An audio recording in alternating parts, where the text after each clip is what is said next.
दोस्तों MPPSC main series में आज हम पेपर 4 के दार्शनिक और विचारक श्रृंखला के तहत 2 प्रश्नों को लेकर चलेंगे। एक पहला प्रश्न है कि तुलसीदास के आदर्श समाज का चित्रण कीजिए और दूसरा प्रश्न है कि कौटिल्य का मंडल सिद्धांत वर्तमान में भारत की विदेश नीति निर्धारण में किस प्रकार उपयोगी है। तो हम पहले प्रश्न लेके चलें कि तुलसीदास के आदर्श समाज की विशेषताओं का उल्लेख कीजिए। अब हम इसका शुरुआत कैसे करेंगे, जैसा हमने पहले भी बताया है अन्य प्रश्नों में कि 3-4 लाइन का इंट्रोडक्शन दे दें। जैसा कि आप इसमें देख पा रहे हैं कि ये जो है अपना ये जो पोर्शन है ये इंट्रोडक्शन हो गया है, ये पोर्शन इंट्रोडक्शन हो गया।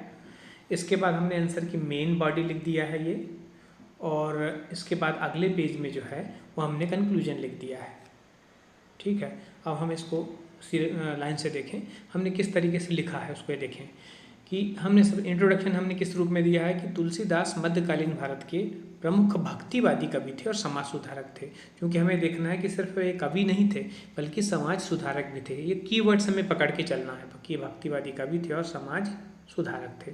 इन्होंने अपने महाकाव्य रामचरितमानस के माध्यम से अपने आराध्य श्री राम की ऐसी विशेषताओं को चित्रित किया है जिससे राम राज्य, जिसको आदर्श राज्य की हम बात करते हैं, उसकी स्थापना करने में सहायता होती है।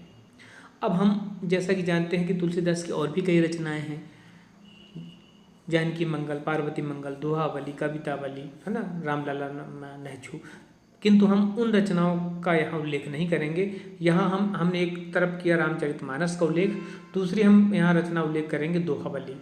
क्यों दोहावली का उल्लेख इसलिए करेंगे क्योंकि दोहावली में तुलसीदास जी ने नीति, धर्म और ज्ञान संबंधी दोहों के माध्यम से आदर्श राज्य की विशेषताओं का चित्रण किया है। जबकि जो अन्य रचनाओं की हमने बात किया तुलसीदास की वो विभिन्न कथानकों पर आधारित है, उसमें आदर्श राज्य से संबंधित डायरेक्टली चित्रण नहीं है। तो हम जब हम तुलसीदास के आदर्श समाज की विशेषताओं की बात करेंगे तो एक तो हम रामचरितमानस का उल्लेख करेंगे और दूसरा हम दोहावली का उल्लेख करेंगे, जिसमें हम लिखेंगे कि यह नीति, धर्म और ज्ञान संबंधी दोहों के माध्यम से आदर्श समाज की विशेषताएं चित्रित हैं।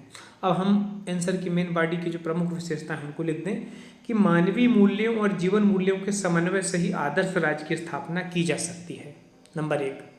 नंबर 2, अपने काव्य में उन्होंने सदाचरण, शिष्टाचार, क्षमा, कर्तव्यपरायणता, न्यायप्रियता और निष्कपटता जैसे नैतिक मूल्यों को विशेष महत्व दिया। मतलब दूसरा पॉइंट जो है ये हमारा नैतिक मूल्यों से संबंधित है ना, नैतिक मूल्य, ये इसका स्पेशल जो कीवर्ड हुआ कि उन्होंने अपने काव्य में इन नैतिक मूल्यों को विशेष महत्व दिया है।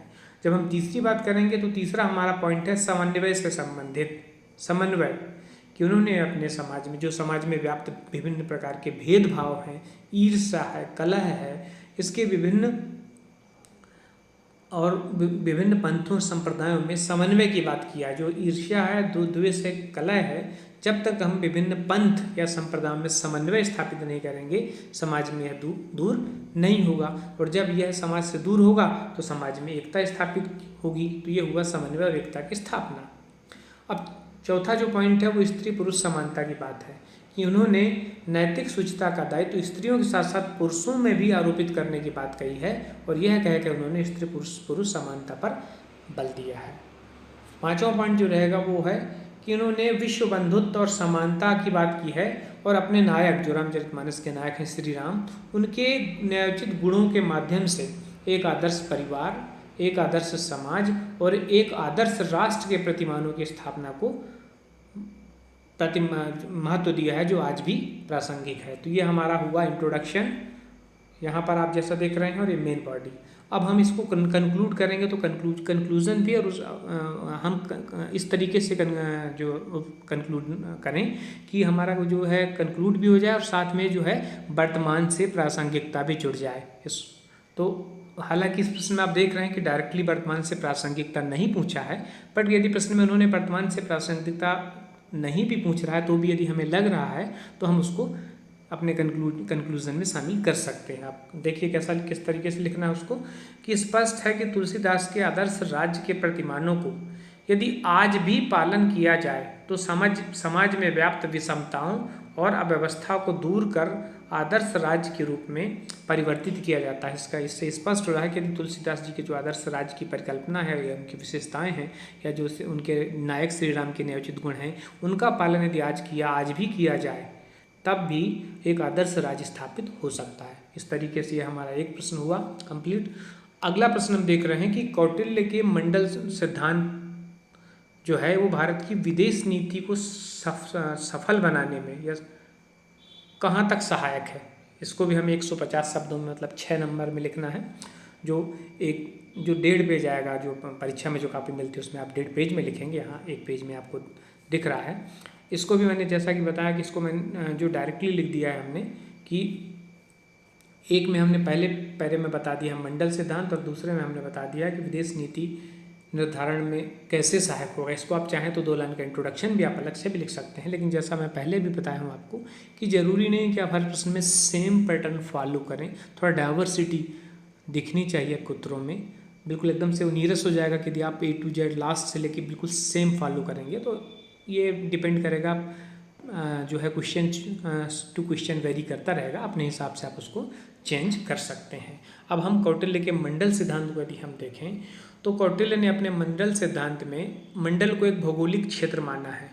यहाँ भौगोलिक क्षेत्र का मतलब जो आजकल महाद्वीप या एक उप महाद्वीप से आप ले सकते हैं, जिसमें होते क्या है, एक महाद्वीप या उपमहाद्वीप में जिस प्रकार से अनेक राष्ट्र होते हैं, अनेक देश होते हैं, उसी तरीके से कौटिल्य ने बताया कि मंडल होता है जिसमें अनेक राज्य, यहाँ राज्यों का मतलब आप देशों से लें कि अनेक राज्य आते हैं, क्योंकि उस समय कोई देश का सिस्टम तो था नहीं, विभिन्न राजा के अंतर्गत राज्य होते थे। कौटिल्य आप जानते हैं कि मौर्य काल की बात है, ईसा पूर्व की बात है।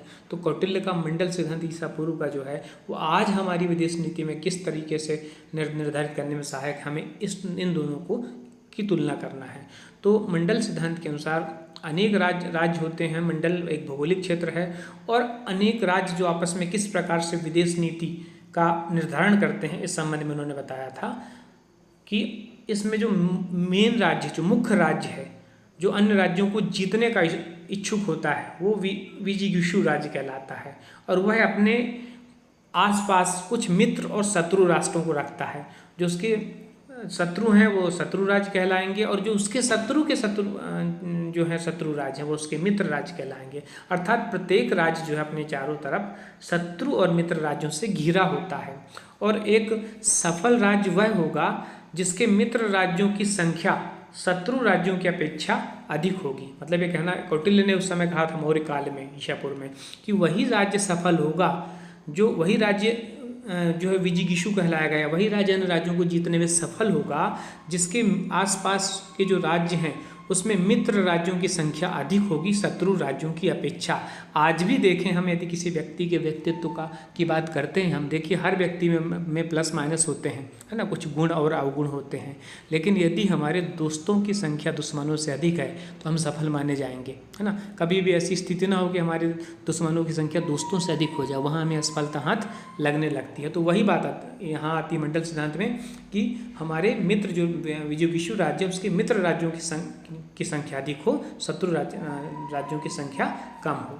अब हम इसकी वर्तमान में प्रासंगिकता देखें कि वर्तमान में कौटिल्य का मंडल सिद्धांत जो है भारत की विदेश नीति को निर्धारण करने में अधिक उपयोगी है, प्रासंगिक है, क्योंकि कौटिल्य के इस सिद्धांत के सदृश भारत को अपने सीमावर्ती समस्त जो भारत के सीमावर्ती समस्त राष्ट्र हैं उनका गहन परीक्षण करके अपनी विदेश नीति का निर्धारण इस प्रकार करना चाहिए कि उनके मित्र राष्ट्रों की संख्या अधिक हो, और यदि हमारे जस्ट पड़ोस में कोई शत्रु राज्य है और वो शक्तिशाली हो रहा है, तो ऐसी स्थिति में हमें उसके चारों ओर के अन्य राष्ट्रों से इस प्रकार की संधि प्रस्तावित करनी चाहिए कि शत्रु राष्ट्र के आक्रमण करने पे या शत्रु राष्ट्र के द्वारा परेशान करने पे हमें उन राष्ट्रों के द्वारा सहायता प्राप्त हो सके।